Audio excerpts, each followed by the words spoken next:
I'm here with the CEO of Cigna, David Cordani. And David, tell me, there's a lot of talk about repealing this bill. Do you think we're going to see some changes in 2011? And how are you adapting your business to deal with that? Well, our business, first off, is a global health service company. So the vast majority of our business in the United States is service-based, not as directly impacted by healthcare reform. And clearly our non-U.S. business is not impacted by it. To your question, do we think we'll see changes? Absolutely. Whether or not the change comes through a form of repeal or amendments or modification, I think everybody agrees that the healthcare legislation needs to evolve if it's going to be sustainable to address not only access but quality and cost as well. Are there some specific changes that you're expecting to see? The most important change that we think is critical to make it sustainable is an enhanced focus on cost and quality. The current legislation did a nice job of expanding access that we directly support, but it didn't really take a step forward of addressing cost sustainability or quality improvement, and that's an imperative if the healthcare system is going to be sustainable for years to come. And are there some concerns, in addition to that, are there some concerns in the bill that you really think need to be changed? Well, the foundation part of the bill was intended to address access expansion, quality improvement, as well as cost enhancement. And again, it did quite a good job with access expansion, but didn't go far enough around cost and quality. So, for example, opportunity to dramatically enhance the way physicians and hospitals are paid, whereby the highest performing, highest quality physician hospitals actually get paid more, while the lower quality and lower performing hospitals get paid less. In addition, providing incentives for individuals to both improve their health as well as actively engage in chronic care and other health care improvement. So until some of these changes get made, how are you adapting your business with all these new requirements and new mandates that are put in place from this? Well, two ways. From a U.S. standpoint, about 90% of our business today is what's called service-based business, either direct, transparent service relationships with employers or experience-rated. So we're dramatically growing that. Secondly, we're further investing in health and productivity-based initiatives. For example, in the U.S., we have over 3,000 clinicians today providing health improvement, chronic care support, and clearly catastrophic case management support. Then outside the U.S., we're growing our business very aggressively, both organically at a double-digit rate as well as acquisitively, where this past September we purchased a large company based in Europe.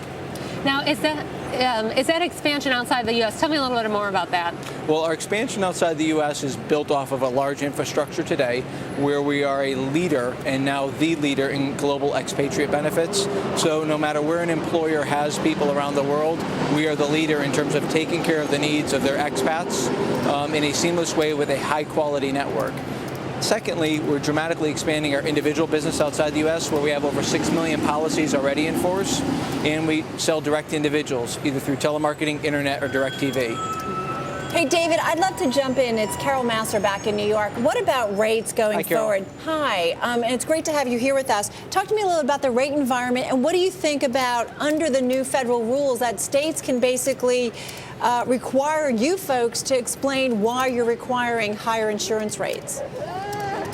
Sure, I have a couple thoughts on that. First, as I mentioned, with 90% of our business being service or experience rated, the interaction between ourselves and the employers is highly transparent. So they see the actual drivers of their costs, which are a one-for-one driver of the rates going up. So for that part of the business, we don't see a change.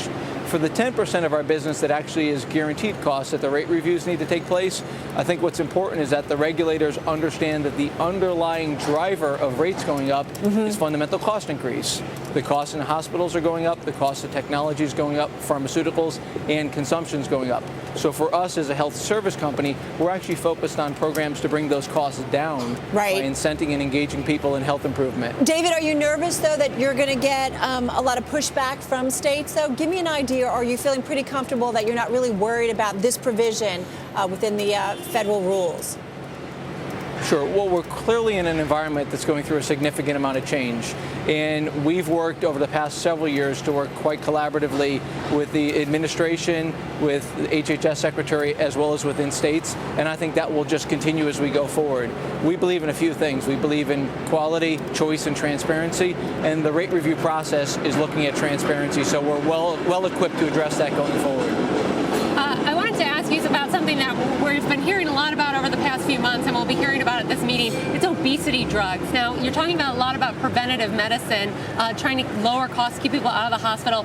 From an insurer standpoint, how do you feel about all these obesity treatments people are trying to bring to a market? Is that something you want to pay for, or are you hesitant there? So from an obesity standpoint, first, just to set a baseline, based on the Surgeon General, about 70% of our healthcare costs are either tied to behavior or lifestyle.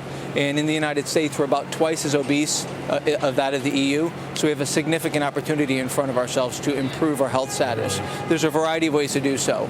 Some ways to do so is just physical activity, diet, and yes, in some cases, either medication or a surgical intervention. As long as all of those activities are looked at, we're very supportive. All right. But we don't believe there's one silver bullet by any means. All right. Thank you so much, David. I have to end it there.